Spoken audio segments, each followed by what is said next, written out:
At the very end, I was fighting like crazy. I mean, the studio was hating me because I was like, "We gotta put this back in," and we had some shots that are done, they're finished. You know what I mean? I actually made sure that we had to finish the shots because I would like to see it go back in.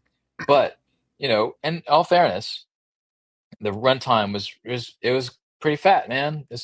It's a 2 hour and I think 16 minutes runtime without credits. And of course, because we have so many credits, it's like 10 minutes of credits. And so anytime you get to a movie that's 2.5 hours, the studio freaks out, no matter what. You know what I mean? And the movie has a certain kind of a pace. It just does. And we can only do so much to speed that stuff up.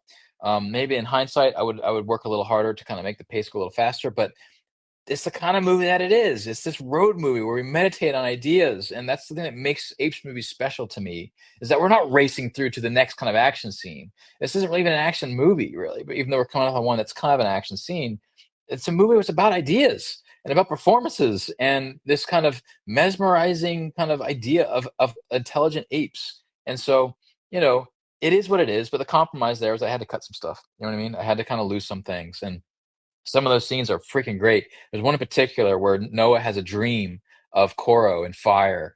That's freaking awesome. I love that shot. It's one shot. It happened right before he woke up and met his eagle son, and it scratches him on the arm when he's on his journey. It was just this great mythic idea that Noah is dreaming about his father, and his father tells him to sing. You know what I mean? And that's what that means. And he wakes up and there's a bird looking at him, his father's bird staring at him.